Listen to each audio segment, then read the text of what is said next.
Hello बच्चों, तो क्या हाल है। आज हम लोग पढ़ेंगे इलेक्ट्रिक फील्ड का अगला वीडियो लेकर हम आए हैं और उसके आगे के टॉपिक हम पढ़ेंगे। पिछले वीडियो में हमने देखा था कि इलेक्ट्रिक फील्ड क्या होता है और इलेक्ट्रिक फील्ड इंटेंसिटी किसे कहते हैं, इसके बारे में हम लोगों ने देखा था। यहाँ पर थोड़ा सा और इलेक्ट्रिक फील्ड इंटेंसिटी के बारे में जान लेते हैं, इसके बाद तब हम पढ़ेंगे नेक्स्ट टॉपिक। तो इलेक्ट्रिक फील्ड इंटेंसिटी मैंने बताया था कि अगर कोई पॉजिटिव चार्ज होता है तो उसके द्वारा जो इलेक्ट्रिक फील्ड होता है वो आउटवर्ड डायरेक्शन में होता है। ऐसे अगर पॉजिटिव चार्ज होगा तो ये आउटवर्ड डायरेक्शन में होगा, आपको ऐसा मैंने बताया था। और वही नेगेटिव फील्ड, नेगेटिव अगर चार्ज होता है तो उसके द्वारा जो इलेक्ट्रिक फील्ड होता है उसका डायरेक्शन क्या होता है, वो कुछ इस तरह इनवर्ड होता है, ठीक ना। ऐसा मैंने बताया था। दूसरी चीज कि इलेक्ट्रिक फील्ड जो हमारा होता है सोर्स चार्ज पर डिपेंड करता है, टेस्ट चार्ज पर नहीं डिपेंड करता है। सोर्स चार्ज क्या होता है इसका मैंने पिछले वीडियो में डिस्कस किया था। तो हमारा electric field intensity depends on the source charge, not on the independent on the test charge. और इलेक्ट्रिक जो डायरेक्शन होता है इलेक्ट्रिक फोर्स का, अगर वो पॉजिटिव चार्ज होता है तो उसी डायरेक्शन में डायरेक्शन फोर्स का डायरेक्शन और इलेक्ट्रिक फील्ड का डायरेक्शन सेम होता है। अगर एक पॉजिटिव चार्ज होता है, यहाँ पर कोई हम टेस्ट चार्ज रखते हैं तो चूंकि पॉजिटिव चार्ज के द्वारा जो फोर्स लगता है वो इस डायरेक्शन में लगता है और इलेक्ट्रिक फील्ड भी क्या होता है मेरा इसी डायरेक्शन में होता है। तो पॉजिटिव चार्ज के द्वारा फोर्स जो लगता है और इलेक्ट्रिक फील्ड का डायरेक्शन दोनों सेम होता है।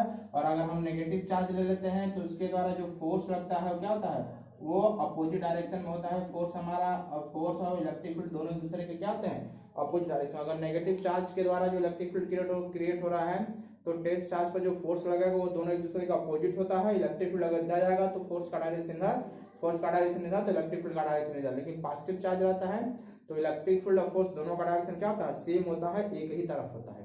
ओके,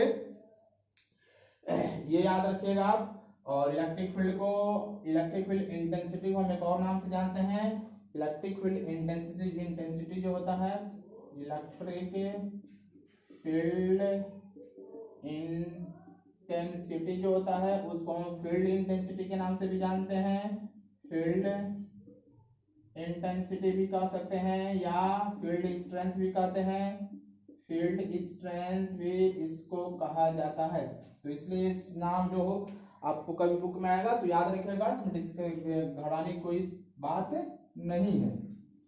चलिए हम नेक्स्ट टॉपिक जो इसका है स्टार्ट करते हैं, वो आपका है electric field intensity due two point charge. तो हम निकालते हैं electric field intensity due two point charge. ये हम डालेंगे heading electric field intensity due two point charge. हम क्या करेंगे कि एक कोऑर्डिनेट एक्सिस सपोज कर लेंगे, एक्स वाई और जेड, किसी को भी एक्स वाई जेड आप कह सकते हैं, इसमें कोई दिक्कत नहीं है। और इसके ओरिजिन पर पॉइंट ओ पर हम सपोज करेंगे कोई सोर्स चार्ज है, प्लस चार्ज है जो इलेक्ट्रिक फील्ड क्रिएट कर अपने चारों तरफ, इसको मैंने ओरिजिन पर रख दिया। ओके, और इससे आर डिस्टेंस में एक पॉइंट मैंने पी ले लिया जहां पर कि हमने टेस्ट चार्ज रखा है। यहाँ पर हम क्यू नॉट जो है टेस्ट चार्ज रख दिए और ये जो है आर जो है इसका यूनिट वेक्टर है। ओके, तो ये मेरा है कोऑर्डिनेट एक्सिस जिसको ओरिजिन पर मैंने सपोज कर लिया कि एक चार्ज है ओरिजिन पर सोर्स चार्ज, और इससे R distance at point P पर एक टेस्ट चार्ज है जहां पर इसके चलते इसके ऊपर इलेक्ट्रिक फील्ड इंटेंसिटी कितनी होगी ये मुझे कैलकुलेट करना है। तो हम क्या लिखेंगे, let source charge at source charge Q plus Q at origin, late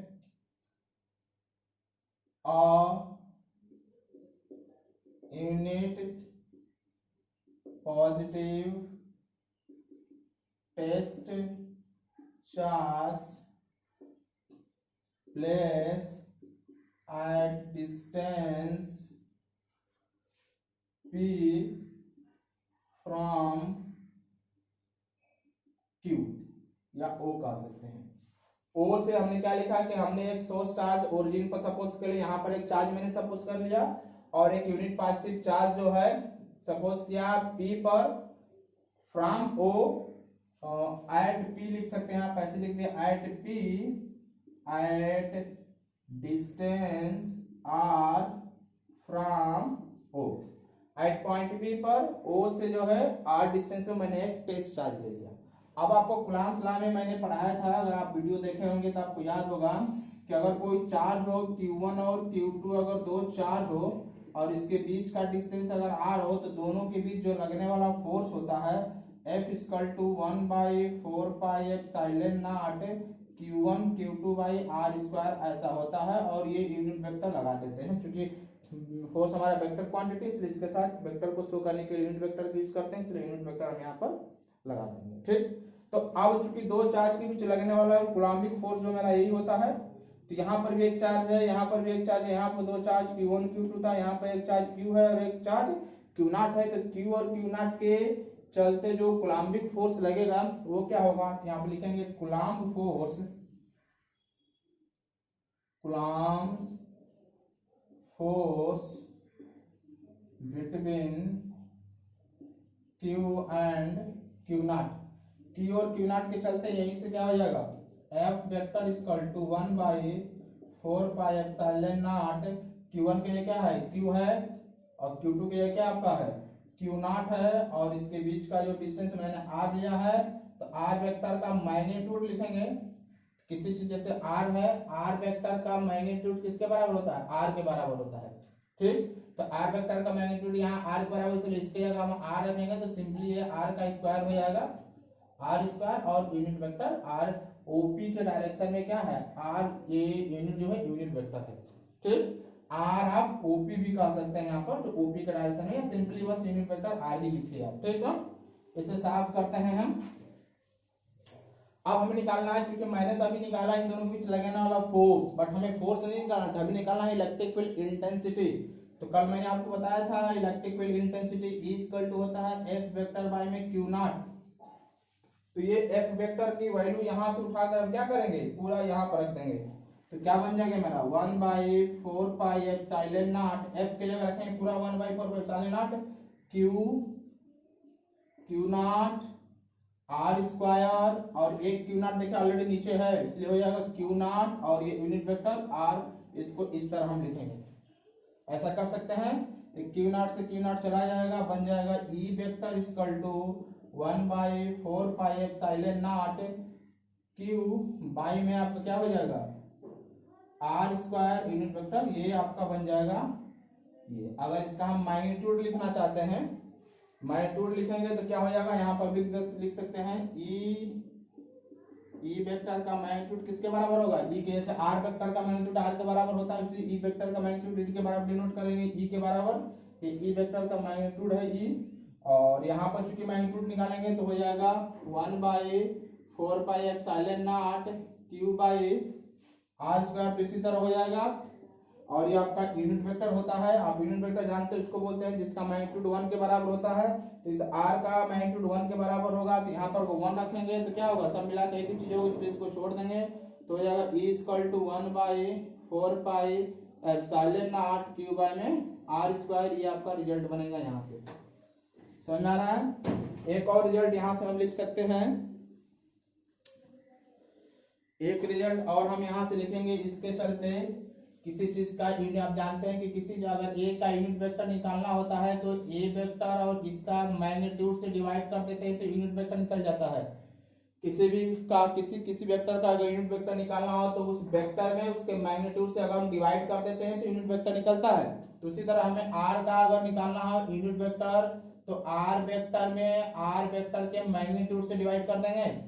ठीक, तो क्या हो जाएगा यहाँ पर E वेक्टर = 1/4πε0 Q बाई में R², और यूनिट वेक्टर के क्या रखेंगे, R वेक्टर बाई में मैग्नीट्यूड ऑफ R, और मैग्नीट्यूड ऑफ R किसके बराबर है, मैंने अभी बताया था कि मैग्नीट्यूड जो R का होता है वो R के बराबर होता है, इसलिए इसके जगह जब R रखेंगे तो सब मिलकर हो जाएगा E vector = 1/4πε0 Q by R², और ये हो जाएगा R वेक्टर बाई में इसके जगह magnitude of R vector R के बराबर होगा तो ये आर हो जाएगा, तो ये आर और आर मिलकर क्या हो जाएगा, आर के ये आर है, ये है तो आर स्क्वायर है, तो आर स्क्वायर आर निकल हो जाएगा आर के पावर 3, तो इसको 3 कर देंगे तो ये आपका रिजल्ट बन जाएगा। यहाँ से ये रिजल्ट और ये रिजल्ट, तीनों रिजल्ट आप याद रखिएगा, तीनों रिजल्ट जो है काफी तरह पूछे जाते हैं। ओके, तो इसको नोट करिए। तो इसका छोटा सा ग्राफ है, ग्राफ हम बता देते हैं क्या होता है। हो गया, चलिए इसको साफ करते हैं। अब यदि हम ग्राफ बनाना चाहते हैं, यदि अगर आप ग्राफ बनाना चाहेंगे किसके किसके बीच, ई और आर स्क्वायर, नीचे देखा ना, यहाँ से भी जानते हैं कि इलेक्ट्रिक फील्ड इंटेंसिटी क्या, देखिए कांस्टेंट है, 4 भी कांस्टेंट है, 5 भी constant, final not Q charge मेरा है, तो ये आर इक्वल टू क्या होता है, डिस्टेंस के इनवर्सली प्रोपोर्शनल होता है, ठीक ना। अगर डिस्टेंस जैसे जैसे मेरा बढ़ता जाता है, इलेक्ट्रिक फील्ड मेरा क्या होता है, छोटा होता जाता है, ठीक ना। तो डिस्टेंस अगर मेरा क्या है, E is inversely proportional to R square, अगर आर डिस्टेंस को अगर हम बढ़ाते जाए, अगर इनफाइनाइट में अगर आर इक्वल टू क्या है मेरा, इनफाइनाइट हो जाता है, E इक्वल टू क्या हो जाएगा 1/इनफाइनाइट, मतलब किसके बराबर होगा, नियरली इक्वल टू 0 के बराबर होगा। तो मैंने आपको पिछले वीडियो में बताया था कि प्रैक्टिकली जो है ये देखा जाता है कि इलेक्ट्रिक फील्ड इंटेंसिटी डिस्टेंस बढ़ने के साथ साथ धीरे धीरे क्या होता है, घटता जाता है, और कुछ दूर जाने के बाद हमें इलेक्ट्रिक फील्ड क्या होता है, अनडिटेक्टेबल होता है। अब हम ये चेक नहीं कर पाएंगे वहां पे इलेक्ट्रिक फील्ड है कि नहीं, यानी इलेक्ट्रिक फील्ड इंटेंसिटी प्रैक्टिकली क्या होता है, डिक्रीज करता है, कुछ दूर जाने के बाद अनडिटेक्टेबल हो जाता है, ठीक ना। बट थ्योरेटिकली आप देख रहे हैं कि इलेक्ट्रिक फील्ड कहाँ है, इनफाइनाइट पे जाके 0 हो रहा है। इसका मतलब इलेक्ट्रिक थ्योरेटिकली जो है इलेक्ट्रिक फील्ड इनफाइनाइट तक माना जाता है। ये माना जाता है कि इलेक्ट्रिक फील्ड इंटेंसिटी क्या होता है, 0 कहाँ होता है, इनफाइनाइट पर। तो इसका मतलब इनफाइनाइट से पहले जहां जहां भी हम देखेंगे तहां कुछ ना कुछ इलेक्ट्रिक फील्ड होगा, क्योंकि वो तो 0 इनफाइनाइट पर हो रहा है। तो 0 इनफाइनाइट पर हो रहा है, जिससे मतलब उसके बीच में कहीं ना कहीं कुछ ना कुछ इलेक्ट्रिक फील्ड इंटेंसिटी रहा ही होगा, ठीक ना। तो इस तरह हम देख रहे हैं कि इलेक्ट्रिक फील्ड जो हमारा होता है उसका मैग्नीट्यूड इलेक्ट्रिक फील्ड का जो है 0 कहाँ होता है, इनफाइनाइट पर। तो मेरा इनफाइनाइट तक ही जाएगा। बात समझ में आया। आगे हम देखते हैं यहाँ पर, अगर हम ग्राफ बनाते हैं तो थ्योरेटिकली क्या होता है, वो इनफाइनाइट तक पर 0 होता है, प्रैक्टिकली क्या होता है कि कुछ डिस्टेंस जैसे बढ़ेंगे वो अनडिटेक्टेबल हो जाता है।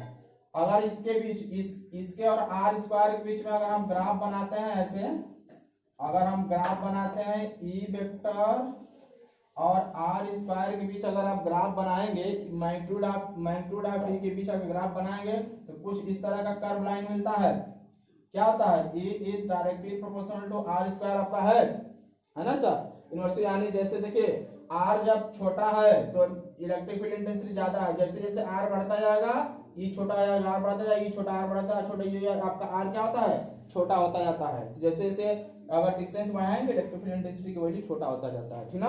ये होता है। एक और ग्राफ आप जान लीजिए कि अगर हम ई और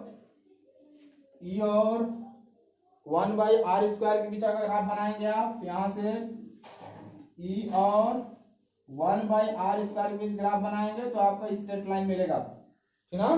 तो ये जानते रहिए, ये जो ग्राफ आपका है ई और आर स्क्वायर के बीच एक कर्व लाइन मिलेगा, और ई और 1/r स्क्वायर के बीच ग्राफ बनाएंगे तो क्या होगा मेरा, ये कर्व लाइन मिलेगा। तो याद रखिए। तो इस वीडियो में बस इतना ही। नेक्स्ट वीडियो में हम पुनः जो है इस नेक्स्ट टॉपिक के साथ आएंगे। ठीक, तब तक के लिए बाय, बेस्ट ऑफ लक। और अगर आपको ये वीडियो अच्छा लगा हो तो लाइक करिए, शेयर करिए, सब्सक्राइब करिए और बेल घंटी बजाइए, ताकि जब भी हम बेल घंटी दबाना न भूलें, ताकि हम जब भी कोई वीडियो बनाएं तो उसका नोटिफिकेशन आपके पास जाए। मैं लाइव भी चलाता हूं, तो अगर लाइव कभी कभी चलाऊं तो लाइव का भी नोटिफिकेशन आपके पास जाए। इसलिए अब हम मिलते हैं नेक्स्ट वीडियो के साथ, तब तक के लिए बाय, बेस्ट ऑफ लक।